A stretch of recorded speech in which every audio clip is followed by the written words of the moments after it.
कैसे आप बराबरी की बात कर सकते हैं? कैसे सबको सम्मान अधिकार की बात कर सकते हैं? कैसे आप लोगों को ऊपर उठता हुआ देख सकते हैं? ये समाज है साहब, यहाँ आज भी जात पात का जहर सबसे ऊपर चल रहा है। ऊंची जाति के लोग आज भी नीची जाति के लोगों को कीड़े मकोड़े समझते हैं। कुछ भी हो जाए, लेकिन ये कब तक चलेगा? शादी हो तो डीजे नहीं बजने चाहिए। अगर डीजे बजेंगे तो ऊंची आवाज नहीं होनी चाहिए। घोड़ी पर दूल्हे को नहीं बैठने देंगे। खाट पर बराबरी में नहीं बैठने देंगे। शमशान घाट में अंतिम संस्कार नहीं होने देंगे। क्यों भाई, कब तक ये सब चलेगा? और क्यों चलेगा? किसी के बाप का हिंदुस्तान थोड़ी है। आखिर कब तक ये अत्याचार होता रहेगा? दरअसल उत्तर प्रदेश की मथुरा में एक ऐसा मामला सामने आया है जिसके सुनने के बाद आपका खुद का खून खौल उठेगा। बराबरी की बात होती है, सिर्फ बात ही होती है, लेकिन कभी बराबरी का हक नहीं मिलता है। मथुरा में 2 दलित बहनों की बारात निकल रही थी, लेकिन कुछ दबंग वहां पहुंच गए और पहले जाने को लेकर कहासुनी हुई।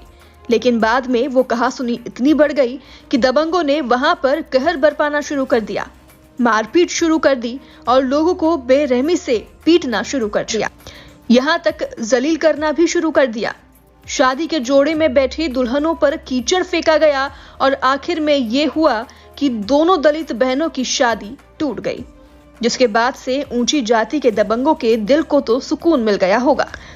जो बहनें अभी अपनी नई जिंदगी शुरू करने जा रही थी, नई जिंदगी का पहला पड़ाव रखने ही जा रही थी, शादी होकर दूसरे घर जाना था, लेकिन उन्हें क्या पता कि कुछ ऊंची जाति के ठेकेदार इस तरह कहर बरपाएंगे कि उनके सपने पर ही पानी फिर जाएगा। उनके साथ इतना बुरा होगा, ये किसी ने नहीं सोचा होगा। हर बाप का सपना होता है कि उसकी बेटियां खुशी से विदा हो, अच्छा घर मिले, अच्छे से बेटियों की डोली विदा करें। लेकिन उन्हें क्या पता कि कुछ जाति के ठेकेदार ऐसा कर गुजरेंगे कि उनकी बेटियों को वापस अपने ही घर आना पड़ेगा। इस मामले पर नगीना सांसद ने पीड़ित परिजनों से वीडियो कॉल पर बात की है और उनको न्याय दिलाने का आश्वासन भी दिया है। साथ ही 28 फरवरी को मथुरा भी जा रहे हैं, लेकिन दूसरी ओर किसी बड़े नेता का बयान सामने नहीं आया है। यहां तक कि सभी पार्टियों को इकट्ठा करने वाले नेता अखिलेश यादव का भी इस पर कोई बयान सामने नहीं आया है। एक तरफ तो वो पीडीए गठबंधन करने की सोच रही हैं। क्या वो इस तरह से पीडीए बनाएंगे? लेकिन इसको लेकर अभी तक उनका कोई बयान भी सामने नहीं आया है। वहीं इस तरह के मामलों पर चुप्पी ही अखिलेश यादव को नुकसान पहुंचा सकती है और 2027 के चुनाव में फिर से बाहर का रास्ता दिखा सकते हैं। शादी की खुशियां मातम में पसर गई। गांव में आई बारात लौटने से हर कोई दुखी है। हर तरफ सन्नाटा पसरा हुआ है और गांव में भी दहशत का माहौल है, जिसके बाद इलाके में पुलिस बल भी तैनात की गई है और मामले को शांत कराया गया। लेकिन सबसे बड़ी बात यह है कि ये कब तक चलेगा?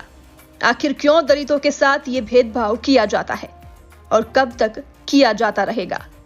कब इनको न्याय मिलेगा? और नेता भी इस पर चुप्पी साधे हुए हैं। आखिरकार क्यों?